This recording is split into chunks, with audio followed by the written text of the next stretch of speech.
Hello and welcome to Khan Klinics, our weekly health and lifestyle show powered by American Muslim Today. In each episode, we dwell in the realms of wellness, exploring the latest trends, seek expert advice, and practical tips to help you live a happy, healthier life. Our aim is to bring a broader perspective to our American audience and discuss issues that impact your daily life by interviewing guests and experts from the US and around the world. From nutrition and fitness to mental well being and beyond, we're here to empower you with knowledge and inspiration. So, whether you're looking to boost your energy, revamp your diet, or simply trying to find a balance in your daily life, you're at the right place. Join us as we embark on this journey towards a better, brighter you. I'm your host, Dr. Amir Khan, and together, let's unlock the secret to living life to the fullest.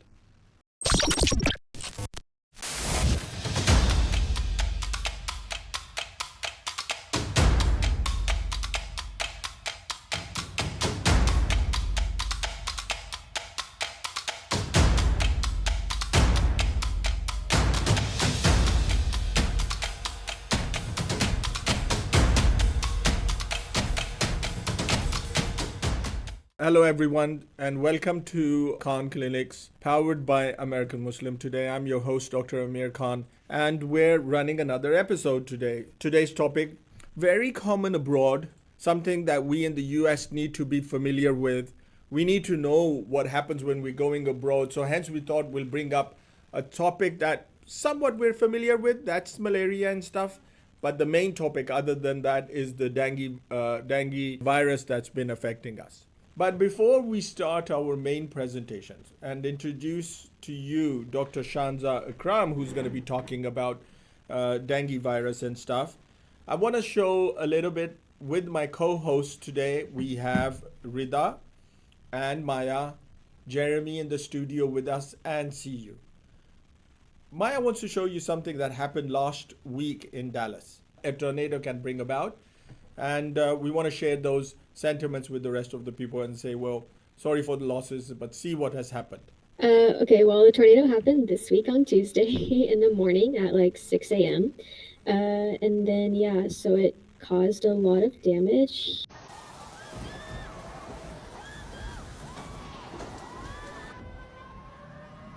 This is not a film, Maya, right? This is something that really happened right in Dallas, right where we are. And in fact, a lot of people got affected, even our office.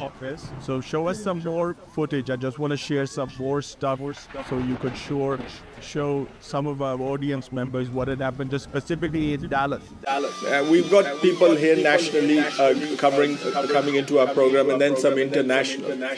So please share a bit of the more stuff that had happened, please. Yes, so it caused a lot of damage. As you can see, a few people Yesterday, Dallas, Texas experienced technically a Category 1 hurricane.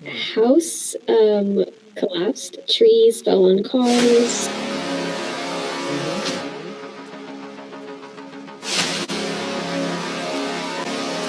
By the way, the trees are still all on where I live. They're all on the roads. There's a massive cleaning going on after this. Some of the lights are still not working. So when we're driving right now to work and stuff, the lights are still, some of them have not come back. We were without electricity for 2 days, only 2 days. So the hotels were full because there was no electricity home, no internet. A lot of loss, a lot of issues, but there wasn't life losses as such. So just wanted to share this, and our sympathies and everything go out. Remember that this, I don't know if Maya, could you show that other first picture that you showed of the tornado that hit? And then it hit part of the city, and then it went off to Raleigh. It went from west to east, so from where we are. And bringing in a lot of rain, a lot of scary stuff, a lot of yards being destroyed, trees being obviously on the roads. Some of the gas stations caught fire and had problems, explosions, small problems with those. School were off for 2-3 days. So just wanted to bring that in the conversation. Since that's sort of what has happened in the midst of whatever we're doing. Remember last week we discussed a little bit about the war. I think that part was one of the main headline news for us. And obviously, I think you guys will also know how is the trial of our former president, Donald Trump, is ongoing. I think those are the main two things. So our heartiest sort of wishes for speedy recovery for everyone else. So that sort of devastation, we just wanted to share that with you. And if you have any videos, anything that you would like to share, you've got AMT's email, please forward it. We'll be love to have a look at your videos, footages, or anything that you feel like, oh, we would like to share it with all of the Muslims. We're more than welcome to have a look at it, and we'll start sharing it in our program in the beginning or right at the end, so that we can share those sentiments with the rest of the audience. So I just want to put this out there. So let's start off with the first video. In a second, we just want to introduce Dr. Shanza Ikram. She's been working as a virtual assistant, billing manager. She's been doing great. She's got a great ethic. Just a story about Shanza is that she was very worried when she started working in the beginning, because she's actually one of the 4 people who had joined this specific department. I want to pay a little bit of kudos to her and her husband, who sort of like took the courage, weren't sure about it, but then took the plunge, and she said, okay, well, I want to try to pursue this as a career. So Shanza, welcome to Khan Klinics. So can you hear us, doctor? Welcome. And we're just going to play that video and then get you back on board. Okay? Most people infected with dengue do not develop any symptoms. In the 25% of people who do become unwell, symptoms start about 5 to 8 days after being infected, often with a sudden onset of fever up to 40 degrees Celsius, severe headache, pain behind the eyes, muscle and joint pains, and a generalised redness of the skin, which looks a bit like sunburn. Some patients feel nauseous, vomit, and have tummy pain. The fever continues for about 5 to 6 days, and around day 3 or 4 of the illness, a skin rash can develop, characterised by red, sometimes slightly raised spots. Symptoms usually settle within a few days of this rash developing, although some patients do experience more prolonged fatigue. During the recovery phase, patients may also find that their skin peels, similar to the peeling you can see following sunburn. Some people do become severely unwell with dengue. These complications are usually seen in people living in endemic areas, in particular young children and older adults with comorbidities, for example diabetes or kidney disease. Complications are very rare in travellers. This is because severe dengue does not occur with the first dengue infection, but rather in subsequent reinfections with a different serotype of the dengue virus. Recurrent infections are much more likely to be seen in people living in endemic countries who are constantly exposed to mosquitoes throughout the rainy seasons, rather than in short-term travellers. Patients who go on to develop severe dengue start to show symptoms and signs about day 3 or 4 of their illness. Warning signs include mucosal bleeding, severe tummy pain, persistent vomiting, fluid accumulation, and liver enlargement. Severe dengue is characterised by bleeding and multi-organ failure, and in some cases, particularly in children, it can lead to death. However, with good medical supportive care, deaths from severe dengue are usually less than 1%. Okay, so that's a sort of like an excellent little presentation. I think that sets the tone for our discussion today. Love to hear. Just note that we have a regular thread that is running, so please put in any of your questions that you do want to ask. We'll keep a note and try to answer them as we go or at the end. Dr. Shanza, you're on now, so tell us a little bit more about dengue fever in your words, and how do we recognize, and then how do we treat it? Okay, so hello, Assalamu alaikum everyone. So this is Dr. Shanza, and today I'm going to present a topic about dengue fever. So first I will discuss a little about introduction of dengue fever. So dengue fever is a painful, debilitating mosquito-borne disease caused by any of 4 closely related dengue virus. So dengue is transmitted by several species of mosquito within genus Aedes, principally by A. aegypti. So feature is a black and white stripes on its body and legs, and bites during the day. So they are likely to live near people, especially in urban areas, and they are active during the day. Very interesting. So can I ask a question? So you mentioned that dengue virus, it always has to bite during the daytime and not at night. Is that right? So mostly. Mostly, And okay. then we can differentiate it with malaria. So malaria bites mostly during the nights, and so dengue mostly bites during day. And then you mentioned that how the mosquito looks a little bit different because it had those black and white sort of stripes on its leg, which is its recognizing pattern. Very nice. Okay, so in definition, dengue fever is known as a break-on fever. Is a mosquito-borne tropical disease caused by mosquito bite. The alternative name for dengue break-on fever comes from the associated muscle and joint pain. So it is caused by female Aedes aegypti mosquito bite, which transmits the dengue virus to human. So if we talk about incidence, so incidence of dengue fever varies in different regions and can be affected by factors like climate, mosquito population, and public health measures. So 50 to 100 million dengue fever infections per year globally, and 5 lakh cases of severe dengue hemorrhagic fever, or dengue shock syndrome. 100 to 200 cases annually in US, and every case fatality is 5%. That's very high. That's very high. If you know, after 5% fatality means that if there are 100 bites, 5 of them are going to die. 100 bites, that's very high. But even though, if you look at the number in the US is not very high at all. It's very low, 100 cases. But worldwide, there are millions of people. 500,000 is 5 lakh, roughly.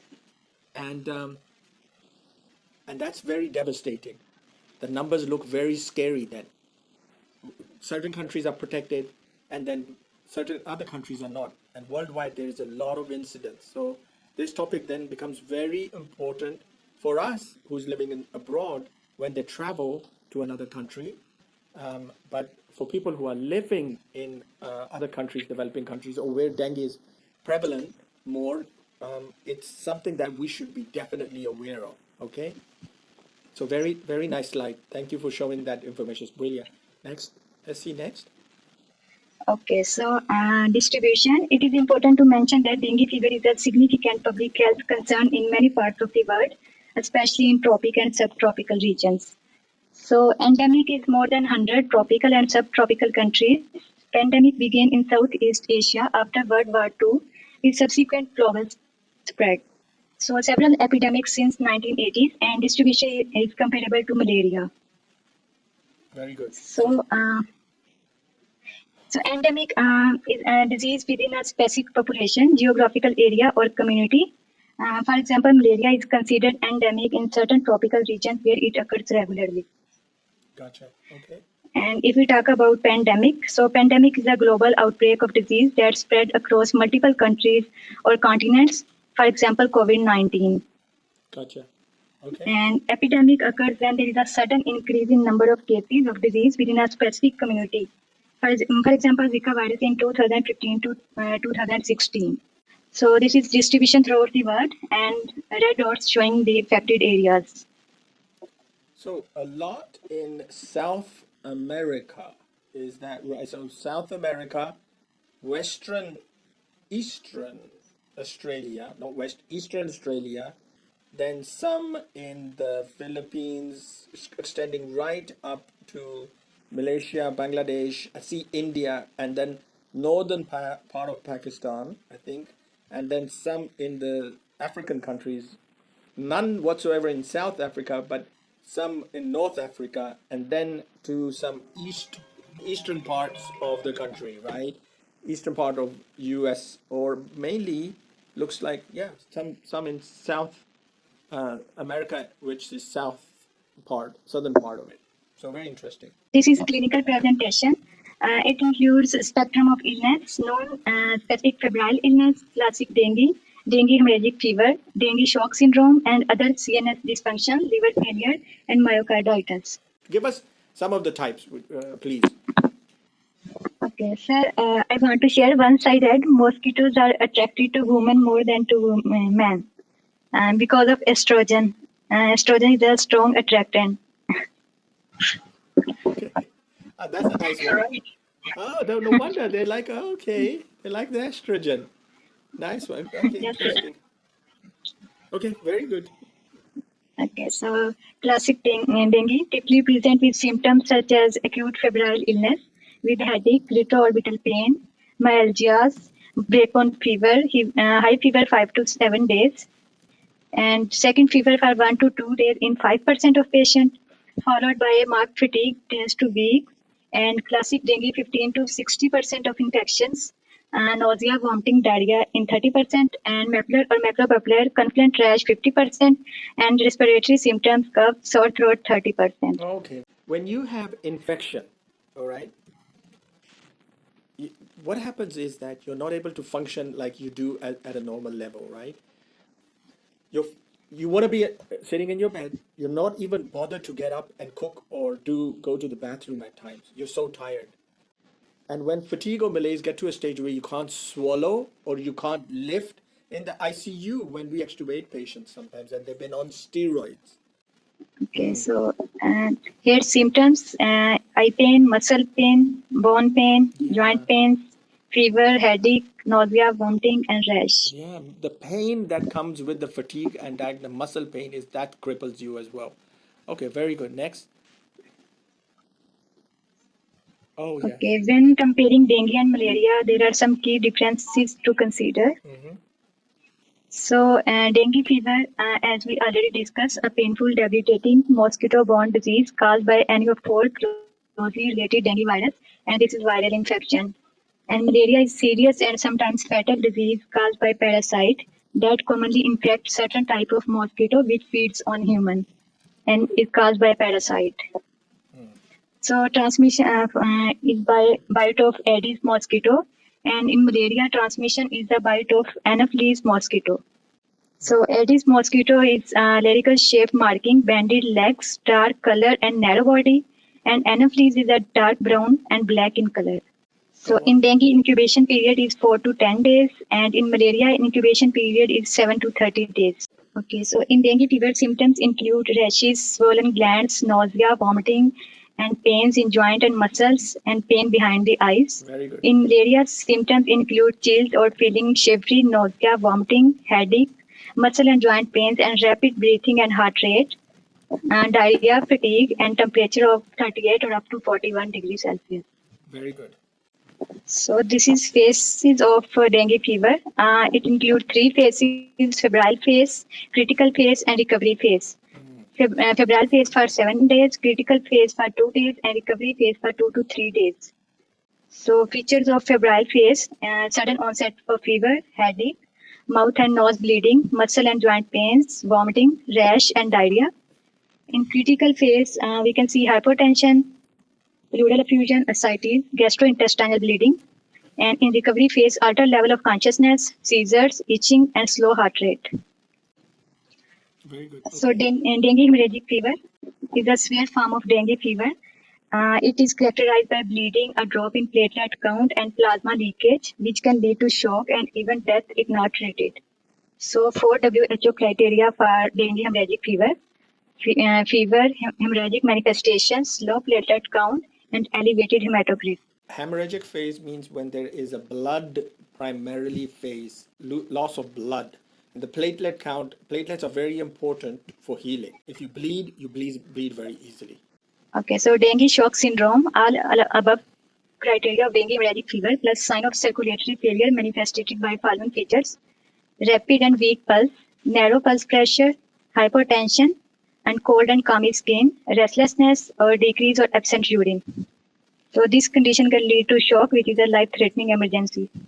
So dengue with warning sign: abdominal pain or tenderness, persistent vomiting, clinical fluid accumulation, ascites and pleural effusions, mucosal bleeding, lethargy, restlessness, and hepatomegaly, severe plasma leakage leading to shock, severe bleeding, and severe organ involvement, AST and ALT, greater than or equal to 2000, impaired consciousness, and organ failure. So to diagnose dengue fever, healthcare provider typically rely on a combination of clinical evaluation and laboratory tests. So in clinical, positive tourniquet test and enlargement of liver, and in laboratory findings, leukopenia, low WBC count, thrombocytopenia, low platelet count, and hemoconcentration, hematocrit increased by 20% or more, elevated ALT and AST, serology or detection of dengue viral material in blood by PCR, and dengue-specific IgG and IgM raising antibody titers by ELISA. So next is management. The management of dengue involves supportive care to alleviate symptoms and prevent complication. So here are some key aspects of managing dengue fever. Supportive measures include rest, bleeding prevention and control, adequate hydration, fluid and water replacement. Symptoms relief and fever control by body sponging is required to keep body temperature below 40. Very good. So acetaminophen if no liver dysfunction, and avoid aspirin and NSAID. Very good. So before you do the shock thing, yes, Jeremy has another video he wants to quickly play.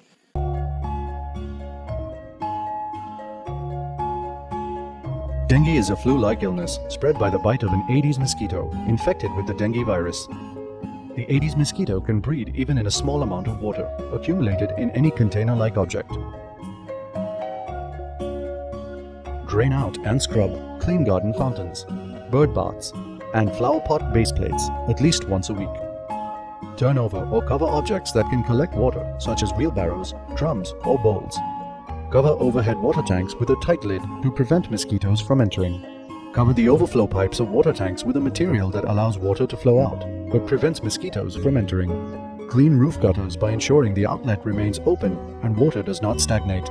Ensure bottles, plastic containers, or any other discarded material in which water can collect are properly disposed of or recycled. At least once a week, drain out and scrub clean trays under refrigerators, air conditioners, water cooler tanks, indoor flower pots, and vases. While spraying insecticides to kill mosquitoes, focus on dark areas such as closets, underneath beds, and behind curtains. Leave the doors and windows of your house open when local authorities are carrying out fogging.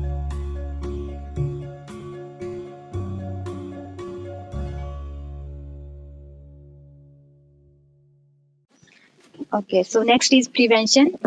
So travelers should be advised to sleep under nets and use tropical repellents. Adult mosquitoes should be destroyed by sprays, and breeding sites should be eradicated. And keep flower pots dry. Cover body and arms, especially at sunrise and sunset.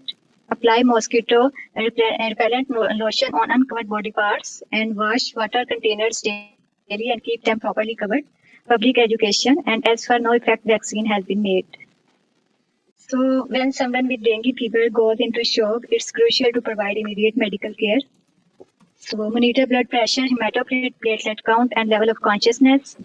In case of shock, replacement of volume is required. There may be also electrolyte and acid-base imbalance. Immediate replacement of plasma volume with 5% dextrose in normal solution is given. And blood transfusion is recommended in case of resistant shock. So additionally, supportive care such as oxygen therapy and close monitoring in ICU may be required for patients in shock due to dengue fever. Okay, so this is a pictorial presentation, prevention and treatment for dengue. Destroy mosquito breeding places, sleep under mosquito nets, wear protective clothing, take some fever medication, rest as much as possible, drink plenty of fluids, and doctor consultation. Very nice. Okay. Drinking water because it prevents dehydration. Rest because you're going to be fatigued. You need to do that. Medication is key. Recognizing dengue is the most important thing. And then repellents, obviously, you need to put on where water is stagnant and stuff. So very good.